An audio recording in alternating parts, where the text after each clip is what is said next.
Assalamualaikum warahmatullahi wabarakatuh. Hari ini adalah pertemuan ketiga. Sampai jumpa. Kembali bertemu dengan saya di pertemuan ketiga dengan pokok bahasan penyajian data yang kedua. Pada pertemuan tiga ini kita akan mengenal berbagai macam distribusi frekuensi.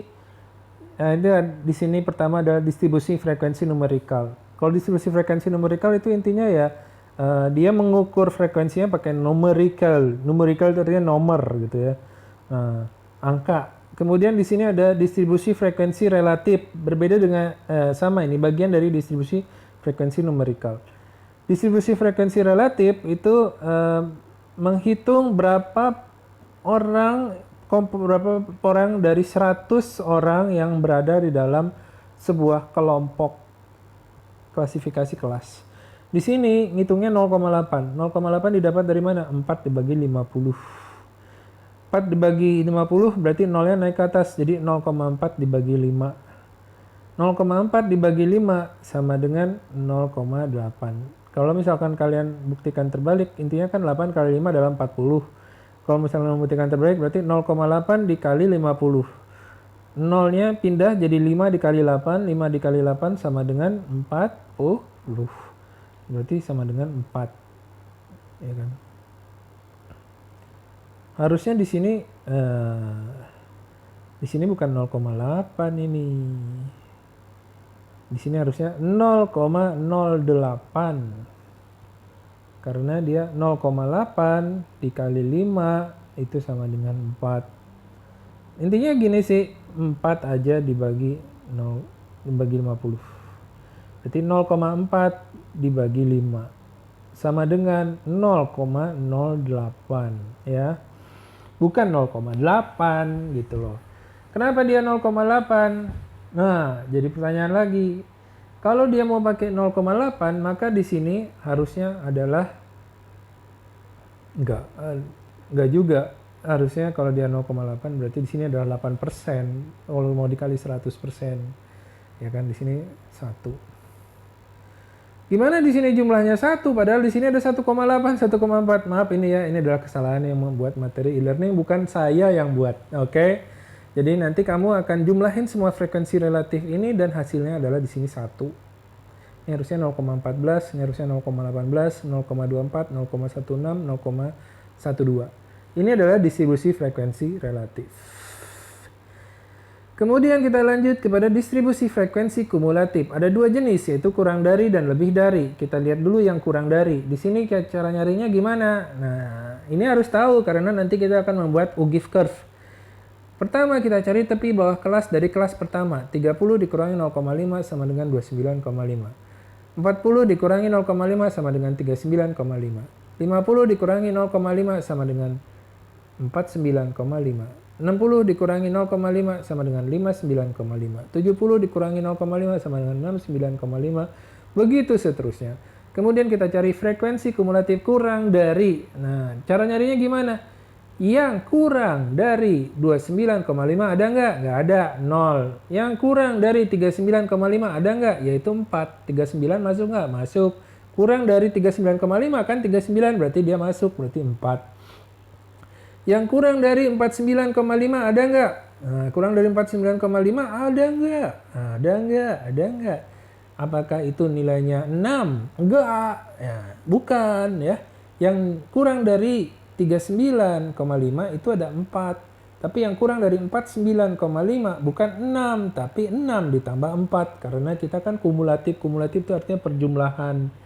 Gitu ya. Seterusnya gitu, nanti dapat total di sini ada 50. Kemudian lanjut yang lebih dari, sama tadi caranya tepi bawah kelas dulu. Tepi bawah kelas 30 kurang 0,5, 29,5. 40 kurang 0,5, 39,5. 50 kurang 0,5, 49,5 dan seterusnya. Cara ngitungnya gini, yang lebih dari 29,5 ada nggak? Ya ada, lebih dari 29,5. 4, 6, 8, 12, 9, 7, 4, ada 50. Taruh di sini 50. Yang lebih dari 39,5 ada nggak? Nah, kalau yang lebih dari 39,5 berarti yang kurang dari 39,5 tidak dihitung, ya kan? Berarti ada 46. 46 hitungnya dari mana? Dari sini. 6 tambah 8 tambah 12 tambah 9 tambah 7 tambah 4. Selanjutnya begitu. Yang lebih dari 49,5 berarti ada 40. Gimana cara gampangnya? Ngitungnya dari sini. Ngitungnya dari 50 aja dikurangi 10. 50 dikurangi 6 dikurangi 4. Tuh kan. Berarti sisanya ya ini. Tuh. Itu semua. Oke. Itu adalah lebih dari.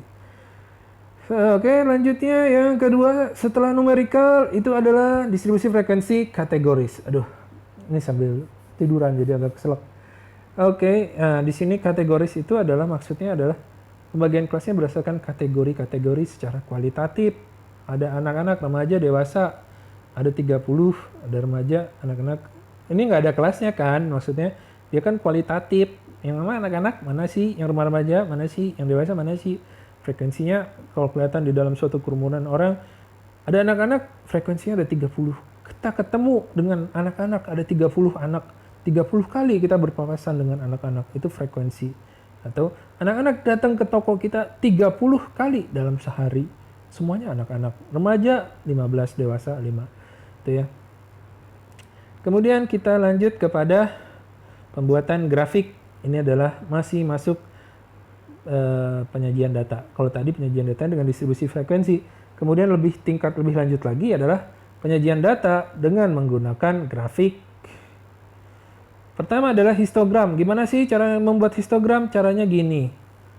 Ini adalah tepi bawah kelas 29,5, 39,5, 49,5. Nah, 99,5. Kenapa di sini 99,5 padahal 99,5 bukan tepi bawah kelas. Nah, namanya histogram diawali dengan tepi bawah kelas dari kelas pertama dan ditutup dengan batas atas kelas dari kelas terakhir. Kelas terakhir batas atasnya adalah 99. Batas atas tepi batas atas kelas dicari dari 99 ditambah 0,5 gitu ya.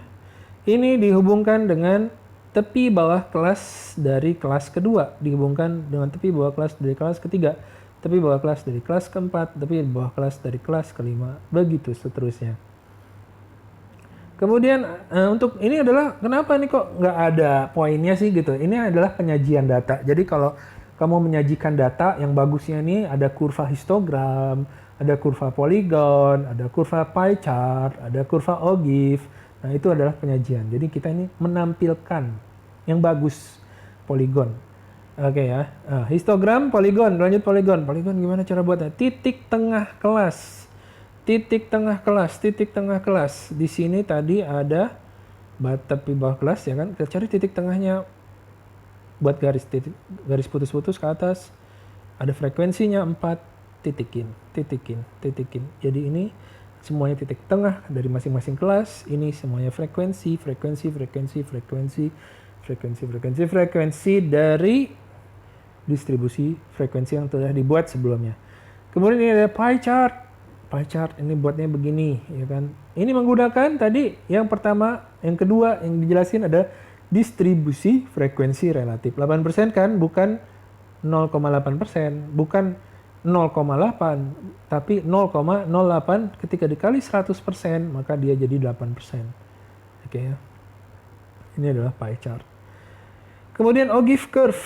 OGIF curve di sini gunanya untuk apa? Ya gunanya ya untuk nanti terapan dari apapun yang kamu inginkan, tapi kita belajar cara menampilkannya saja di sini. Kita tidak belajar, oh ini gunanya untuk apa sih gitu kan. Nanti itu ilmunya berbeda. Ilmunya pada penerapan yang lain. Kita belajar cara menampilkannya saja di sini. Nah, di sini OGIF curve dari jumlah karyawan. Ini manfaatnya, maksud saya gini, manfaatnya dari mengetahui ini apa sih? Nah, itu nggak diajarkan di sini, tapi diajarkan di ilmu yang lain gitu ya. Bisa di ilmu ekonomi makro, bisa di ilmu ekonomi mikro. Tapi basicnya adalah di sini. OGIF curve di sini kita lihat cara menghitungnya. Kita cari batas tepi atas bawah, tepi kelas bawah dan tepi kelas atas. Kemudian masukkan frekuensi kurang dari dan lebih dari yang udah dihitung tadi sebelumnya. Kemudian kita plot di sini. Di sini adalah tepi bawah kelas, tepi bawah kelas, tepi bawah kelas, tepi bawah kelas, tepi bawah kelas. Kalau dia kita lihat ogif yang kurang dari, maka dia dimulai dari 29,5. Yang kurang dari 29,5 0, yang kurang dari 39,5 adalah berapa tuh? Yang kurang dari 39,5 ada 10 ya kan? Berarti harusnya 39,5 ini posisinya ada di 10 sini ya. Dia harusnya ngeplotnya ke atas. Oke gitu ya. Ini ogif curve kurang dari, ini ogif curve lebih dari, dimulai dari ya. Dimulai dari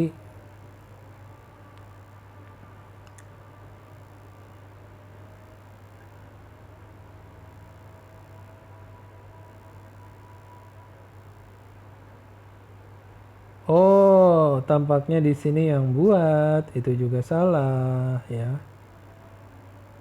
Yang buat itu salah.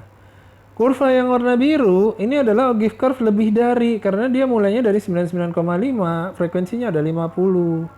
Yang lebih dari 39,5 ada 50 gitu ya. Berarti di sini kurva ogifnya adalah salah. Ini harusnya kurva ogif lebih dari, ini kurva ogif kurang dari itu ya.